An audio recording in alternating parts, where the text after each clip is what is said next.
महाराज की जय। इस गांव का क्या नाम है? इस गांव का नाम, इस गांव का नाम मझुआ। इस गांव का नाम है खोपसी श्याम टोला मझुआ। इतना नाम है इसका, छोटा नाम थोड़ा है। गुरु महाराज कहते हैं मेरा जन्म स्थान खोपसी श्याम नामक ग्राम है। और साहित्यकारों ने साहित्य में लिखा हुआ है महर्षि में ही परमहंस जी का जन्म खोपसी श्याम के मझुआ नामक टोले में हुआ। तो मझुआ को जो विश्व जानती है वहाँ के लोग इस अनुमान भाग्यकार करते हैं, बात नहीं है। श्रद्धा प्रेम से बोलने की कृपा करें। बोलिए प्रेम से श्री सद्गुरु महाराज की जय। कम से कम खोपसी भी तो आवाज जाए, मेरे मझुआ समझ देखो खोपसी में आवाज पहुँचाइए। बोलिए प्रेम से श्री सद्गुरु महाराज की जय। महर्षि में ही अमृत वाणी से परमाराध्य संत सदगुरु महाराज का प्रवचन। शीर्षक है गुरु महिमा। कौन सी शीर्षक है? गुरु महिमा। इसलिए अभी सुनाया गया आप लोग लब्धा भक्ति। प्रथम भगति संतन कर संगा, दूसयति मम कथा प्रसंग। गुरु पद पंकज सेवा तीसरी भक्ति अमान। तीसरी भक्ति क्या है? अमान होकर के अमान होकर के गुरु की सेवा करनी। उसकी विशेष व्याख्या हम लोग आराध्य प्रवचन के माध्यम से श्रवण करेंगे। बोलिए प्रेम से श्री सद्गुरु महाराज की जय। शीर्षक है गुरु महिमा। बंदो गुरु पद कंज, कृपा सिंधु रूप हरि, महामोहतम पुंज, जासु वचन रवि कहनी कर। प्यारे लोगों, संत कबीर साहब ने कहा है सब धरती कागज करूं, लेखन सब बन रहा है, सात शब्द की मसी करूं, गुरु गुण लिखा ले जाए। कौन गुरु? जिस गुरु की इतनी सेवा होनी चाहिए उनकी क्या विशेषता है? आज कबीर साहब के शब्द से व्याख्या करते हैं। मतलब यह कि गुरु में कितने गुण है, वे गुण अगर लेखबद्ध करना चाहे, लेखबद्ध लिखना छोटी सी बात। मतलब यह गुरु में कितने गुण है, वे गुण अगर लेखबद्ध करना चाहे तो नहीं हो सकेगा। कैसे हो सकेगा? मान ले सब धरती को कागज करे, सारे वन की लकड़ियों को कलम बनावे।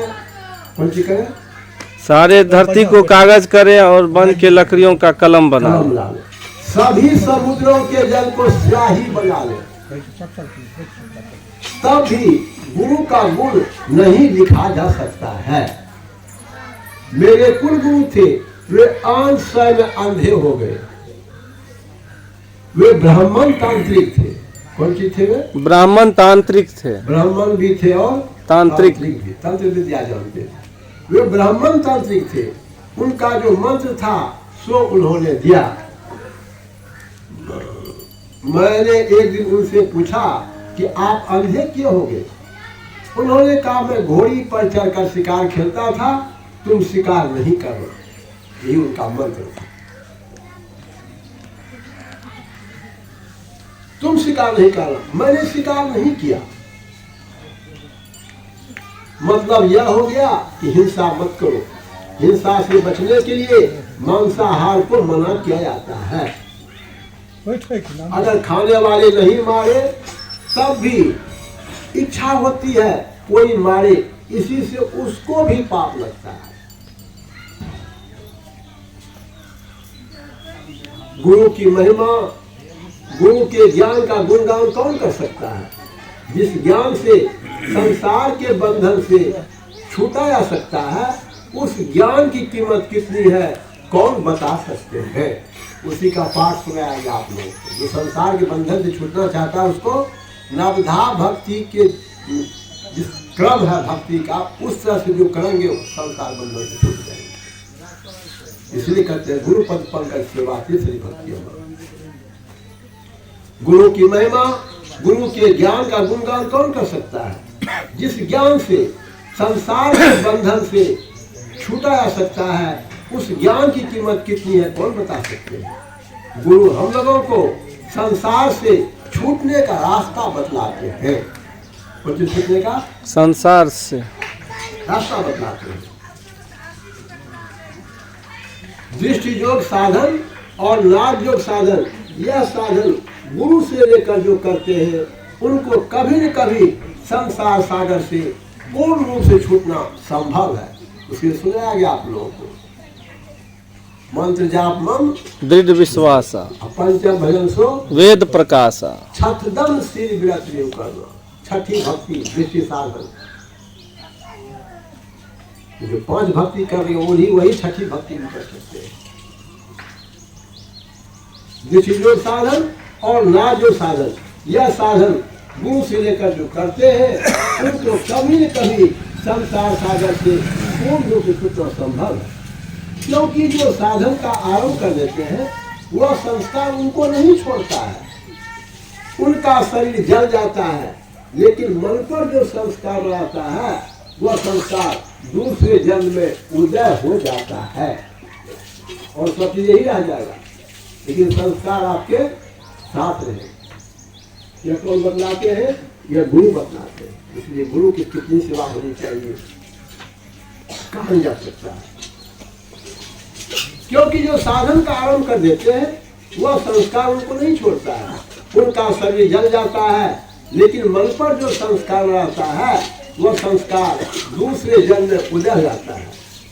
उसके उदय होने से जब ध्यान करने की इच्छा होती है वह गुरु खोजने लगता है और गुरु से भजन भेद लेकर जब ध्यान करने लगता है।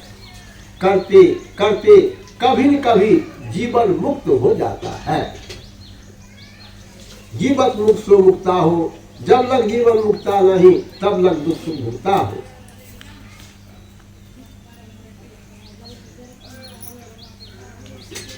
जीवन मुक्ति दिशा होती है। जीवन काल में जीवन समाप्त होने पर वह मुक्ति होती है जहां से लौट नहीं होता है। जिस गुरु की युक्ति पाकर सब दुखों से छुटा जाता है, उन गुरु की सेवा कितनी होनी चाहिए लोग कह नहीं सकते। कितनी सेवा होनी चाहिए कहा नहीं जा सकता। बड़ी सागर भक्ति करी थी, जितना समुद्र में पानी उतनी सेवा उनकी होनी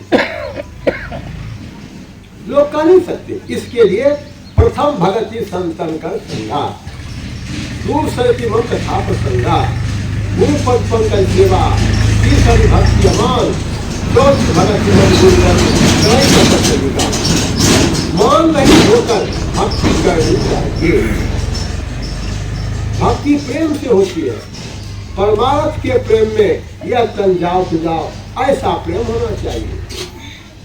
ईश्वर भक्ति का आरंभ संतों के संग से अर्थात सत्संग से होता है।